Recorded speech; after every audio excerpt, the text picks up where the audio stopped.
Sou bastante feliz e ansioso aí pela oportunidade e a confiança de vocês aí de talvez ouvirem algo que faça sentido ou não faça sentido. Ambas as possibilidades são interessantes. Se fizer sentido para você refletir sobre, e se não fizer sentido, para também refletir sobre e entender por que isso não faz sentido e por aí vai. Então, antes de começar, quero deixar claro, vocês me conhecem, eu sou professor, chão de escola, longe de mim de querer dar uma aula, sabe aquelas coisas que as pessoas veem de fora, nunca pisaram no chão de escola, não sou contra a teoria, mas a teoria e a prática dela tem que ter um equilíbrio, né? Um do lado do outro. Então, nem só a teoria, nem só a prática, e aquelas coisas que a gente... A minha intenção é não ter a virada de olho. A virada de olho já indica que não está rolando, a pessoa pode ter muita ideia, muita teoria, mas na hora de fazer, vocês sabem, eu sei que não é assim, as coisas não funcionam desse jeito como gostaríamos que funcionasse. Então, primeiramente, o meu objetivo aqui é ter uma conversa, não é uma aula, né? E antes de oferecer a vocês respostas, eu costumo dizer aos alunos, eu não tenho respostas, eu sou o cara das dúvidas. Então, o meu objetivo maior é que vocês saiam com mais dúvidas do que entraram. Essa é a função da escola. A função da escola...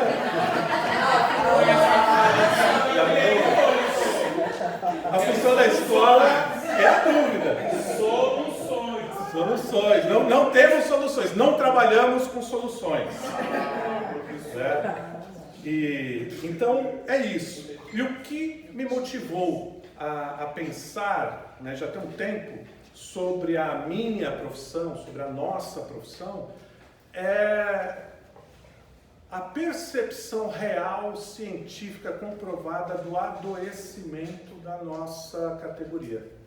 Nós estamos ficando doentes. Se você não está, você já quase esteve ou já esteve no futuro. Se você não está, você conhece alguém que está. Se você não está, talvez você não tenha percebido ainda.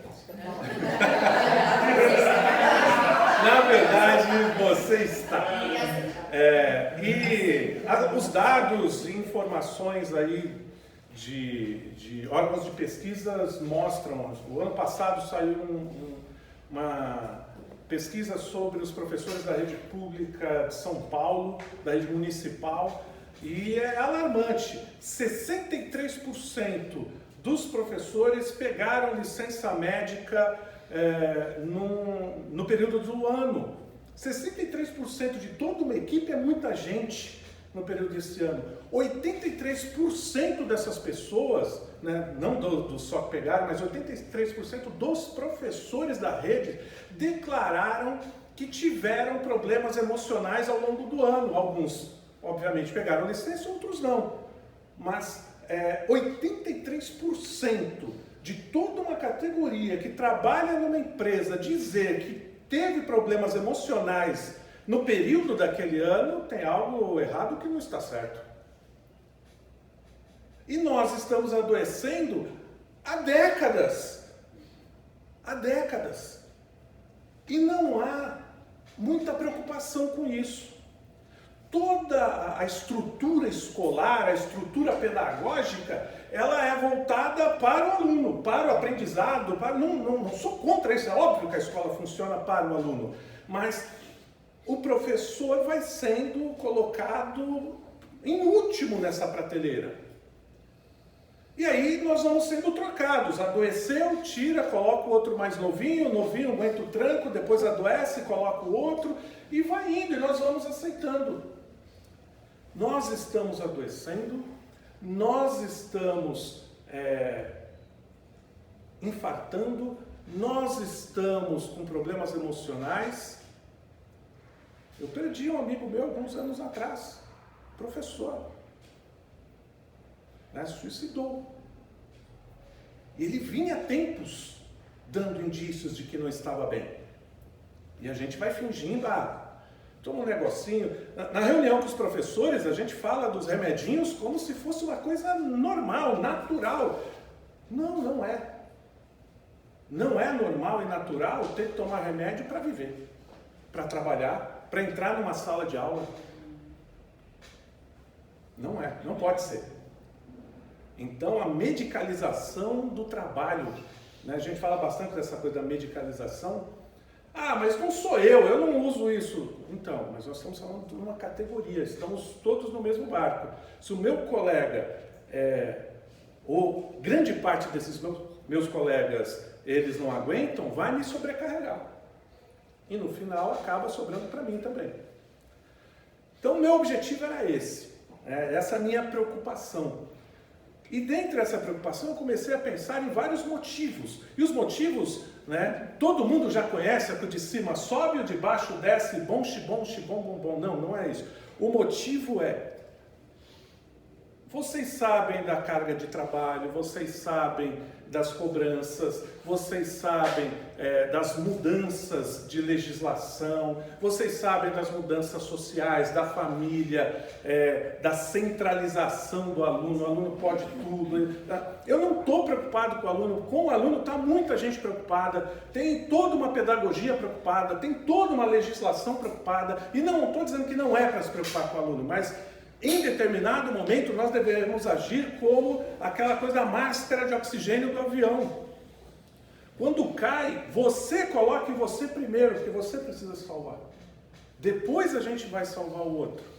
O que está acontecendo é que nós estamos colocando máscaras de oxigênio nos alunos, em todo mundo, no pai, na família, e a gente vai morrendo nesse processo. Então essa é a minha preocupação. Existem milhares de coisas que não dependem de nós. Ou se dependem, depende de mobilização, depende de organização política, depende de uma série de coisas que deve ser feita, mas que é longa, e a gente está morrendo agora. Então a minha preocupação é o que fazer para viver agora. Porque só pode dar aula quem está vivo. E muitas vezes, quando a gente entra numa sala de aula, o que entra é um zumbi. É alguém que olha e fala, fodeu, eu tenho que entrar naquela desgraça. E você já entra com aquela cara da derrota. Então tem algo aí que está acontecendo. Dentro desse processo todo, eu comecei a questionar. Por que é que a gente está tão triste? A gente está triste principalmente porque eu sou professor. Enquanto professor, Aristóteles diz que nós temos um telos. O que é o telos? O telos é a minha missão, aquilo que eu sou de fato.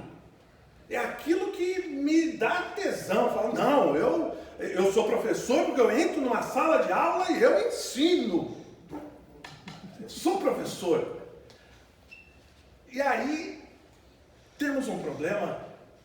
Qual é o problema? O problema é, para que se realize o meu telos, ou seja, para que eu me sinta completo naquilo que eu faço, depende do outro. E esse outro é um desgraçado que não quer aprender. A minha felicidade é ensinar, mas essa felicidade depende de um maldito que não quer aprender. Por isso eu odeio ele. Eu não suporto olhar para a cara dele. Porque ele não quer aprender. E quando ele não quer aprender, não é simplesmente uma questão minha. É uma questão de que mexe na minha alma. Ele me impede de ser aquilo que eu sou. Ele me impede de que eu me realize enquanto um ser humano. Aquilo que me fez entrar nessa profissão. Todos aqueles meus sonhos, aquilo que a gente pensou lá no início, tudo aquilo fracassa. Eu não tenho prazer em acordar e ir para lá porque ninguém quer aprender. E aí o que acontece? Eu vou andando e vou me ressentindo disso. Eu me ressinto do aluno. Eu me ressinto da sala. Eu me ressinto da família. eu me ressinto da escola. Eu viro um ressentido, aquele que não vê graça em nada. Por quê? Porque toda a estrutura é feita para impedir que eu seja aquilo que eu sou plenamente. E por quê? Porque o professor dá aula. E dar aula precisa do aluno que assista, aprenda, participe. E aí eu me ressinto. É interessante essa palavra ressentimento. Por quê? Porque ela joga sobre outro a responsabilidade da minha felicidade ou não. E aí eu culpo o outro. Não estou dizendo que o outro não tem a culpa, não estou tirando a vibe do aluno. Como eu falei, minha preocupação aqui não é ele. Já tem toda uma estrutura social preocupada com ele. A minha preocupação aqui é conosco. E essa preocupação conosco é que me motiva a estar aqui falando com vocês. Esse ressentimento, eu comecei a pensar nele na ideia do Nietzsche. O Nietzsche ele vai falar de que o ressentido é aquele que espera que o universo o proteja. Eu joguei para o universo. Ele espera que as coisas lhes favoreçam. Ele espera que o universo faça e pense nele e o ajude. E aí, de repente, ele percebe na vida real que o universo não está nem aí para a gente. O universo não está nem aí para o bem, para o mal, para o certo, para o errado, porque tem gente boa que se dá mal, tem gente má que se dá bem, e o universo não está nem aí. E aí a gente se ressente com o universo, porque ele não é justo, ele não faz justiça, ele não pune o aluno que não estuda, ele passa, olha que desgraça, ele colou e passou. O universo, aquele lá, coitadinho, que estuda, mas não tem a família que o ajuda, olha lá, ele se ferrou. E aí a gente vai se ressentindo. E a gente vai dizer que o ressentimento tira a sua potência. A potência no sentido da sua força de agir, da sua vontade de viver. Por quê? Porque o ressentido é aquele que só vê problemas. E aqui não é pensamento positivo, não é isso. É óbvio que você precisa ver os problemas. Mas se você só ver os problemas, tem algo aí que vai te fazer mal. Nós estamos focando só no aluno ruim. Nós estamos focando só naquele que não aprende. Nós estamos focando, e aí a neurociência ela vai mostrar isso, que nós começamos a colocar o nosso foco em determinado tema, e aí a gente vai olhando e só vendo isso. Você quer comprar um carro, de repente você se interessa por esse carro, você anda na rua, você vê milhares dele. Por quê? Porque sua atenção começa a procurar isso. E o ressentido, ele quer olhar o aluno ruim. Por quê? Porque a atenção do ressentido é no ruim, que impede ele de ser pleno. E a gente só começa a ver o ruim. Só começa a ver o ruim. E esse ruim vai tomando conta da escola, da vida. Você vai no médico, você faz chamada, ele está lá de baixo.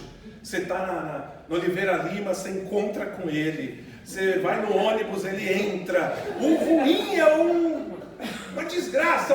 Ele está em todo lugar. Ainda mais professor que está aí há bastante tempo. Ele encontra ruim debaixo da cama. Ele encontra ruim em qualquer lugar. É uma desgraça. Então, eu comecei a refletir de que a nossa frustração está nos levando, não só isso, hein, gente, eu não estou generalizando, mas ela está nos levando ao adoecimento, porque a gente quer um aluno que não existe. E esse aluno que está aqui é esse aí, que todo mundo conhece. E se esse aluno consegue te diminuir, tirar o seu gás, ele consegue tirar o seu telos, tem algo aí que está errado. Você está dando a ele um poder sobre você. E aí é uma questão de via de mão dupla. Né? Ele te derruba, aí você entra na sala com o cara da derrota, e aí você pode dar a melhor aula possível. Aqui eu não estou falando da qualidade da aula, mas a postura, a mentalidade, enfim, todo mundo sabe do que eu estou falando. E aí você entra, joga para eles o desprezo, você devolve, né? Porque eles estão jogando desprezo sobre você, você devolve a eles o desprezo e fica aquela aula desprezível. Estou mentindo, gente?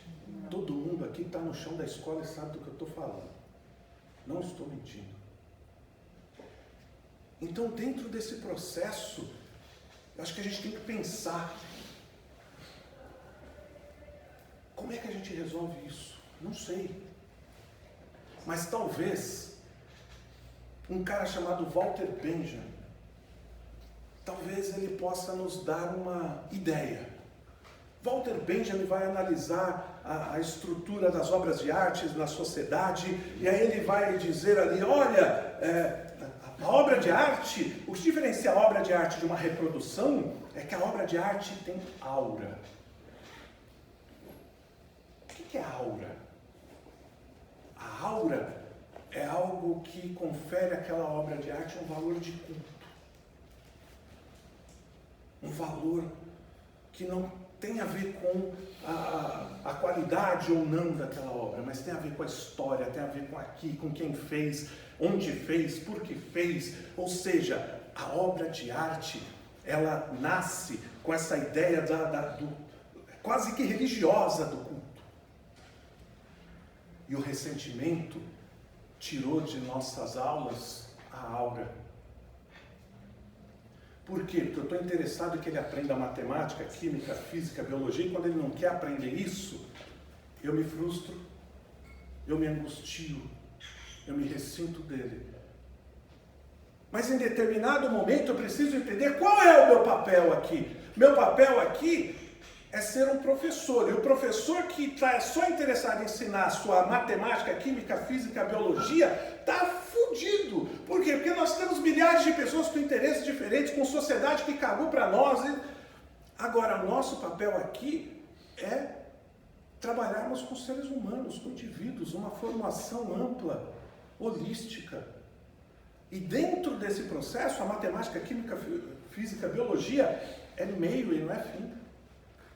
Nós estamos tratando, porque como a gente se fechou na nossa caixinha, já que eu estou ressentido, eu me fecho no meu mundo, cada um se fecha no seu mundo, e a gente fica, ele não aprende matemática, tá tudo bem, ele não aprendeu matemática, mas olha como o seu telos, ele realiza, quando ele não aprendeu matemática, mas ele aprendeu outra coisa na sua aula, ele pode aprender a sorrir.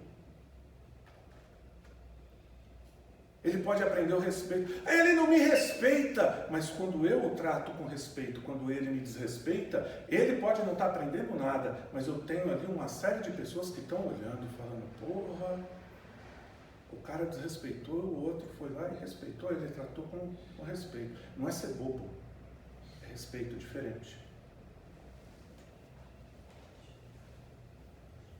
Nós estamos tão bitolados com essa história de ensinar a matéria que a gente esquece que a gente pode ser professor ensinando muito sobre várias outras coisas, inclusive, não é abrir mão do conteúdo, a gente está aqui para isso, a gente foi contratado para isso, mas dentro desse conteúdo ele tem que ser meio, ele não pode ser um fim em si mesmo, porque senão não faz sentido a minha profissão, porque esse cara não quer aprender isso. Telos é aquilo que torna a sua aula única. Ah, não, mas eu não sou espalhafatoso, a minha aula não é quase que uma atuação teatral. Não, todas as aulas, cada estilo tem o seu telos. O que faz você lembrar desse professor que você teve há milhares de anos atrás? Se você for parar para pensar, não é o conteúdo. Não é o conteúdo. O que faz você pensar nesse professor é uma série de outras coisas. Eu tenho, né? Eu tenho uma lembrança de um professor de física que eu tive no ensino médio, nunca me esqueci do nome dele, Luiz Carlos. Sabe o que eu aprendi de física com ele? Nada de nada, não faço ideia do que ele ensinava. Eu olhava para ele e falava, mano, esse cara não... Mas sabe o que me deixava? Ele era o único professor que chamava os alunos de senhores. Por gentileza, vamos fazer silêncio. Como assim, senhores? Como assim ele está me tratando com respeito? Aquilo me... A sala não fazia o silêncio. Eles sempre nos chamavam de senhores, senhoritas. Eu ficava aqui, caramba, por que ele respeita a mim? Óbvio, eu era um adolescente, aquilo não fazia muito sentido. Mas internamente fez, porque, porra, mano, 30 anos depois eu lembro dele.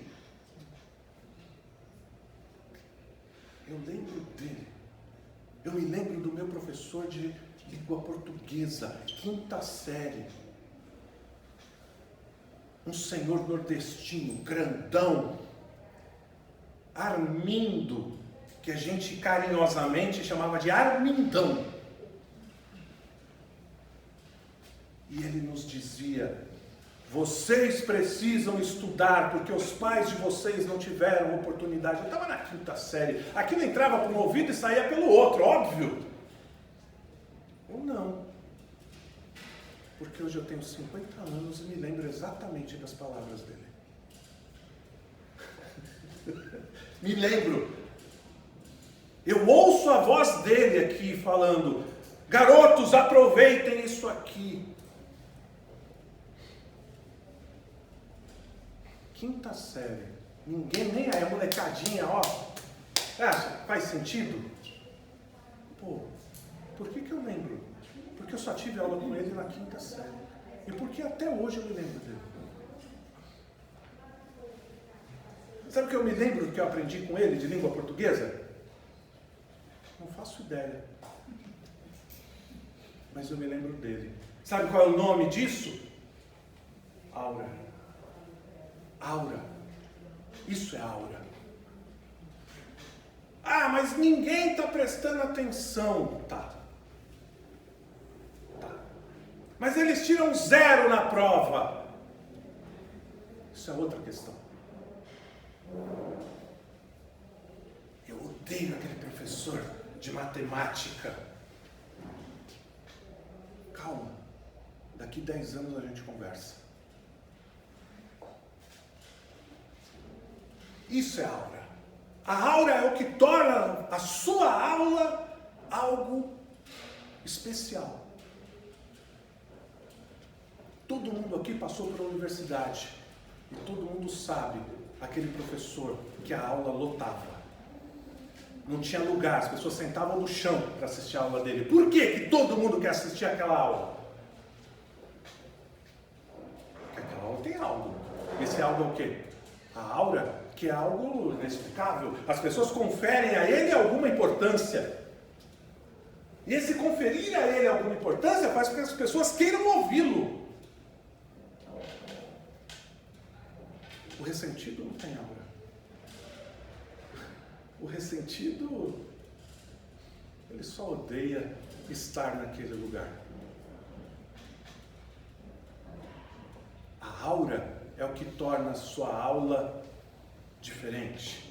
E não é a aura de gritar, falar, não. A aura é nos detalhes. A aura é você ir acordar o aluno, vamos lá, e você levantar a cabeça e você bater o olho e falar, pô, não está bem. Quer sair um pouquinho, beber uma água? Aura. Ele... Por que o professor jamais vai ser substituído pela IA? A IA é infinitamente melhor que nós para conteúdos. Ela tem infinitos conteúdos dentro dela. Ela individualiza o estudo. Você pode fazer um projeto de estudo individual para cada aluno. ela é mais rápida, ela funciona 24 horas por dia. Nós não temos condições de fazer isso. Se o nosso problema é que ele não aprende o nosso conteúdo, então nós não temos problema, porque o nosso conteúdo está disponível para ele no mundo, no bolso dele. Mas sabe o que não está disponível lá fora? Justiça, respeito, compreensão, aprendizado, sorrisos, broncas. Ó, você errou. Então, a regra é essa. É diferente. Você errou! Ou, ei, vem cá, você errou. Você sabe que errou. Vamos. Não. Eu errei. Pisei na bola. Bora lá então? Vamos pagar o que deve e seguir o barco? A escola é para isso. Porque se a gente for disputar conteúdo com inteligência artificial, com a internet, a gente já perdeu. E o que torna a escola insubstituível? A sua aula. A sua aula. E por que a sua aula é insubstituível? Porque você tem algo que a IA não tem. Aura. Aura. É o Sr. Miyagi. O cara está lixando o chão. E ele não sabe porque está lixando o chão. Mas o Sr. Miyagi sabe. O Sr. Miyagi sabe por que ele está sorrindo, por que ele está dando bronca, por que ele está dizendo para fazer. Se ele vai aprender o karatê ou não, faz parte da vida. Mas dali ele está se tornando um ser humano, se relacionando com outros. Ah, mas ele não faz nada, ele é mau. Olha só como o ressentimento faz. Eu estou focando em um mal, eu tenho 40 que estão ali de outra vibe, de outra pegada. Mas o ressentido olha só o mal, ele foca. É o cara que quer comprar o carro, todo lado que ele olha, ele só vê esse carro porque a atenção está voltada para isso. E sabe o que isso acontece? A consequência disso? Adoecimento, angústia, depressão. Isso não muda a escola no sentido do burnout, de trabalhos e de cobranças e de resultados. Tudo isso não muda, mas muda pelo menos um pouco da sua angústia. E um pouco da sua angústia é que você tem que ser capaz de se realizar no que você faz. Caralho, você está aqui há 30 anos angustiado e não se realiza. Você vai se realizar quando? Quando morrer? É o aqui e o agora. Ou eu me realizo agora, ou eu sou feliz agora, ou eu entro na sala de aula e falo, pô, eu sou professor, cara. Ou eu vou passar a vida toda empurrando com a barriga até morrer.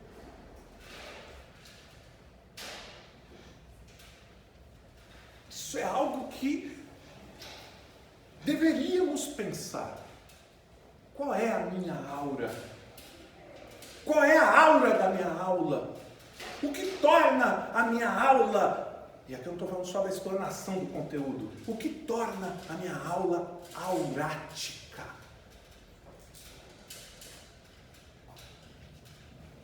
E novamente, cuidado, não pense só naquela aula espalhafatosa, não é disso que eu estou falando.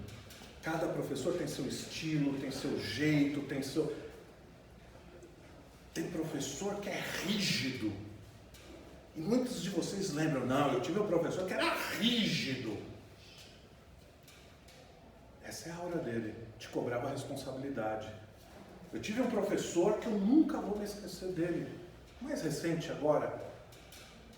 Eu tinha que entregar um trabalho, e aí eu fiz o trabalho, entreguei para ele o trabalho, e aí eu fui olhar, era um artigo, aí eu fui olhar na porta, daquela coisa de universidade pública maravilhosa, que prega sua nota na parede, né? Não tem frescura, eu vou ficar chateado. Aí eu olho a minha nota na parede, reprovado. Fiquei feliz, por quê? Porque está errado. Como é que eu posso ter sido reprovado se eu fiz, entreguei no prazo, estava no termo? Não tem. Né? Se fosse uma nota baixa, eu ficaria triste. Mas reprovado é erro. Vamos lá. Mestre, com licença, desculpe atrapalhar o senhor aqui no Olimpo.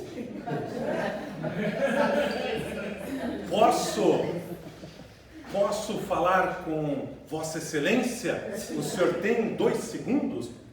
Claro. Pois não. Acho que houve um erro. Fui olhar a minha nota e eu estava reprovado. Ele, pois não há erro algum. Grande mestre! Porque você sabe, na universidade pública o professor decide tua vida, então eu não vou arrumar treta com Deus no Olimpo. Grande mestre, onde estaria tão grande erro que justificasse a invalidação de tão pequenina obra realizada por mim? Não sei, eu nem li.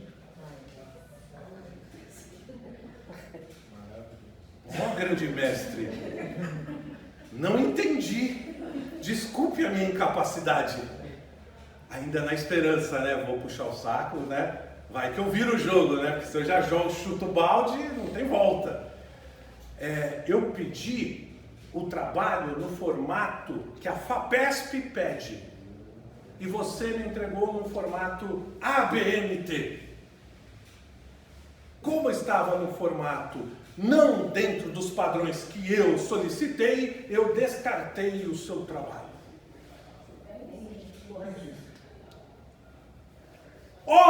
Grande mestre! Não sei se por acaso Vossa Magnificência sabe que eu sou bolsista e como tal não posso ser reprovado, porque senão perderei a bolsa. Isto não é um problema meu. Pois então o senhor vai tomar no seu...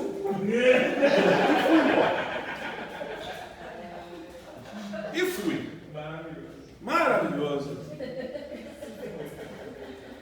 Resultado. Nunca mais errei formatação de absolutamente nada. Eu presto atenção nos mínimos detalhes. Eu verifico se está dentro da regra, se a regra mudou, eu vou atrás, eu dou o jeito. Mas a formatação é uma preocupação minha. Esse cara é um maldito. Eu odeio com todas as minhas forças. Isso é Telos. Ele não me é indiferente. Eu tive pesadelos com ele. Ele usou a regra contra mim. Estava na regra, ele usou contra mim. Não sou tão importante. Deuses do Olimpo se degladiavam e meu orientador certamente era adversário divino dele, e aí, para atingir um outro Deus, ele me atinge. Só para explicar, não que eu não tenha culpa, eu dei a chance dele fazer isso. Isso é a hora. Então, não dá pra gente ficar a vida toda. Estava ouvindo no carro, e até depois a gente vai... Adoniran Barbosa, todo mundo conhece, ele tem um samba dizendo que eu já fui uma brasa. E ele já foi uma brasa. E as músicas dele tocavam no rádio. Ele vai dizer, olha, no rádio tocava a saudosa maloca. Agora só toca esse tal de iê, iê, iê. E sabe o que ele diz? Eu também gosto desse tal de iê, iê, iê. Porque com eles canta o povo. O povo canta o iê, iê, iê. Ele não olha o passado e fala, olha como era melhor, olha como o aluno antigamente era melhor, olha como no passado me respeitavam. Não, ele não é ressentido. Ele fala, eu já fui uma brasa, agora a brasa é esse tal de iê, iê, iê. E eu gosto desse tal de iê, iê, iê. Mas olha só, se assoprar, eu posso acender de novo, hein? Se assoprar essa brasa, eu acendo novamente. A brasa está aqui. Eu ainda sou uma brasa. Eu não estou preso no passado ressentido. Mudou. Não é a mais saudosa maloca. Agora é o iê, iê, iê. Mas eu estou nem aí. Sabe por quê? Porque eu sou a Dona Irã. Eu vivo no Bexiga. Eu vou no samba. As pessoas me conhecem. Esse é o telos dele. E ninguém tira isso dele. Daqui 100 anos a Dona Irã terá o seu telos. É isso que é o valor de culto.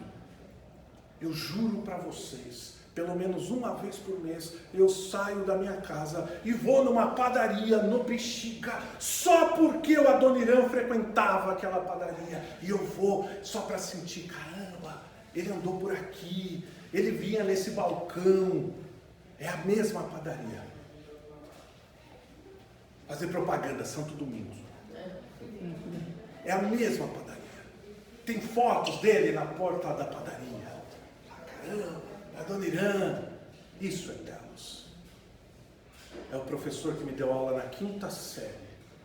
E eu ouço a voz dele. Meninos, estudem. Porque da pobreza que vocês estão, os pais de vocês se matam. E vocês vão conseguir ter mais do que eles. E a gente era muito pobre na periferia onde tinha essa aula. 5ª série. 5ª. E o Armindão ainda está no meu ouvido. Isso é telos. A sala era uma desgraça. Eu fiz uma paródia com o Armindão. Chacota dele. Fui pego, fui para a secretaria.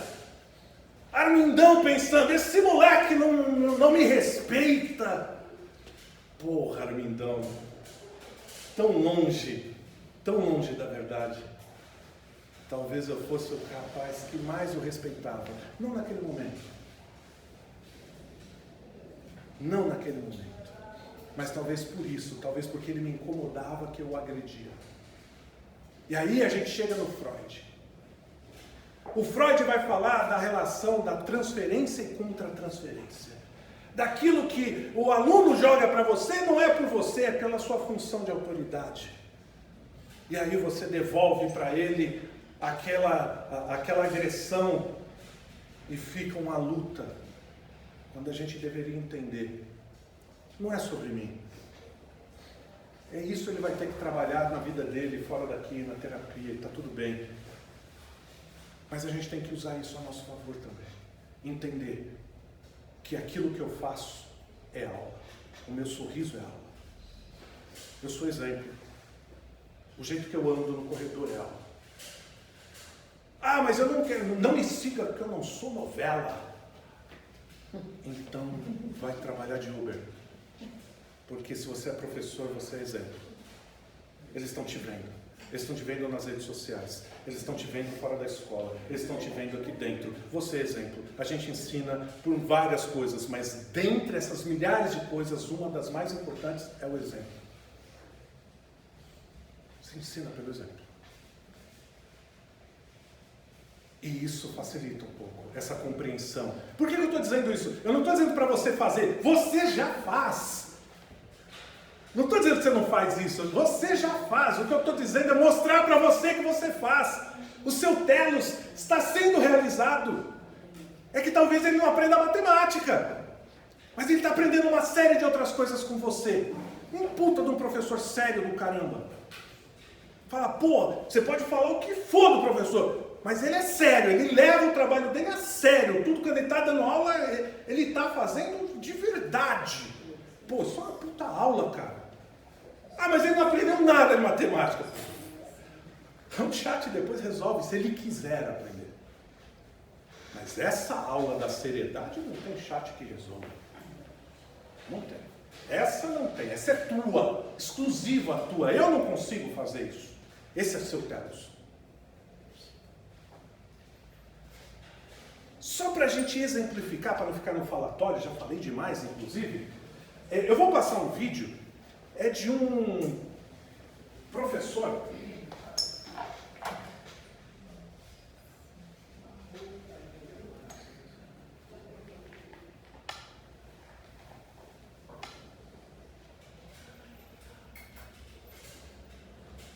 Benjamin Zander é um maestro, professor britânico, e que ele... Vocês vão ver.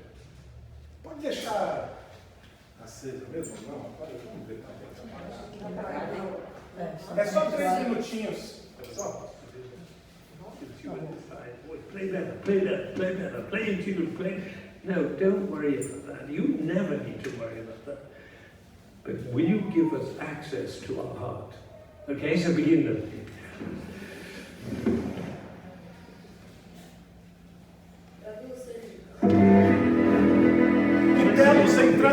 I don't want to interfere with your cello playing, but can I suggest you get through the chord very quickly and then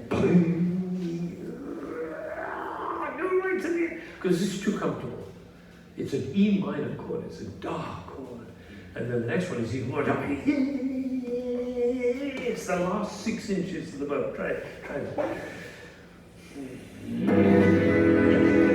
Get through the chord by there. And then spare the bow, and then as you get to the point, make a crescendo.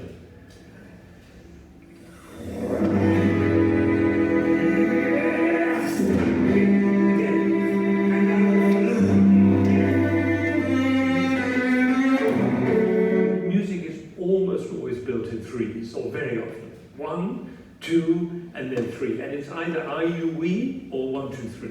This is definitely 1, 2, 3. This is the first chord, the second chord, and now. The third is the most, which is much better.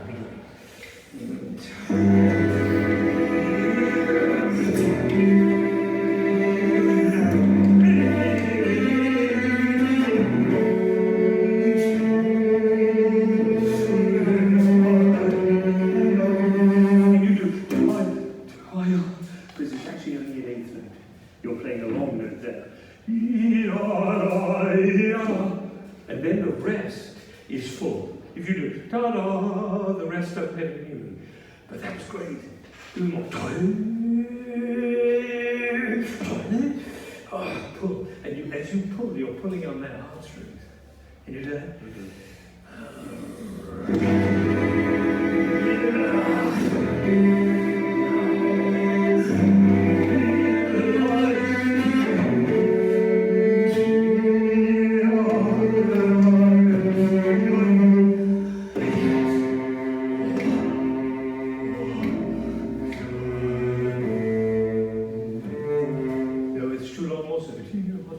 Because again, have a relationship with the silence. That's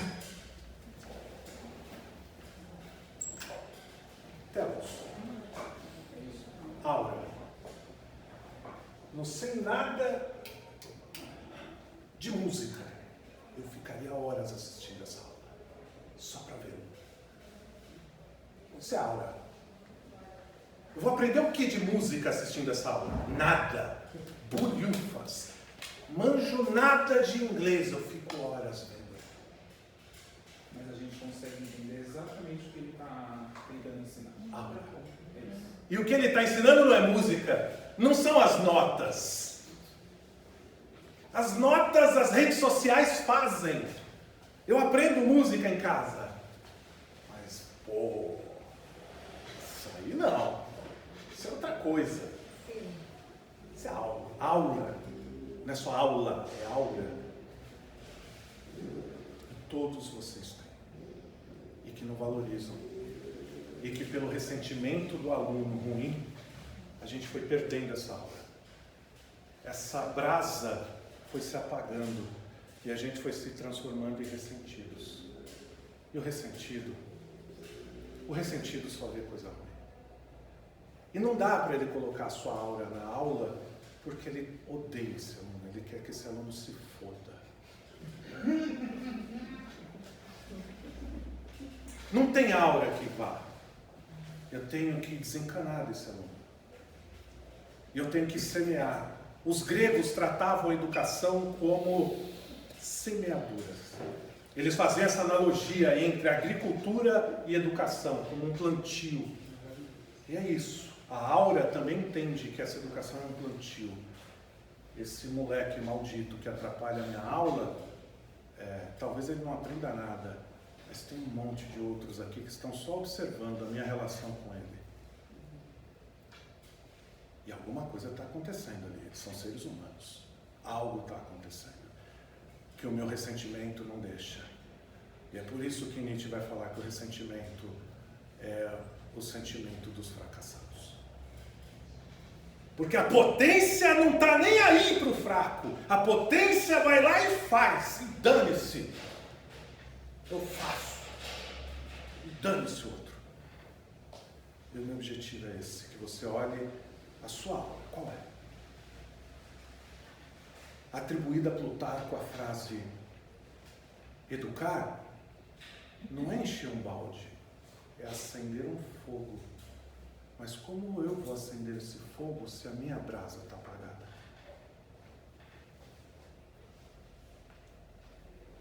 Como que eu vou acender esse fogo e a brasa apagada?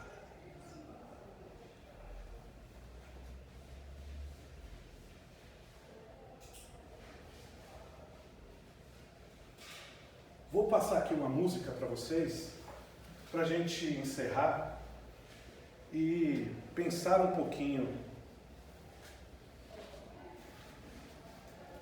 sobre a nossa aura. Que um moleque de 16 anos está tirando. E eu estou dando a ele esse poder. Que uma garota, só porque vira os olhinhos na nossa aura, e me tira a minha aura. Não pode. Não pode. Eu não posso dar a ela esse direito.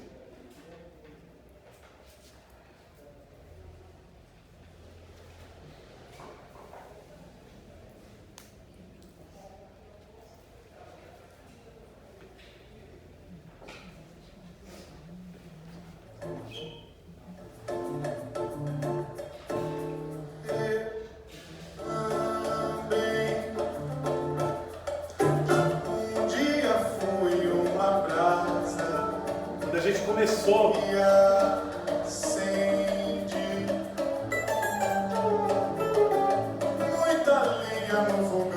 Quantas pessoas a gente ensinou nessa caminhada? E hoje o que é que eu sou? Quem sabe de mim é o meu violão. Quem sabe das minhas tristezas é só o meu Mas violão. lembro que o rádio que hoje toca, eu o dia inteiro tocava saudosa maloca.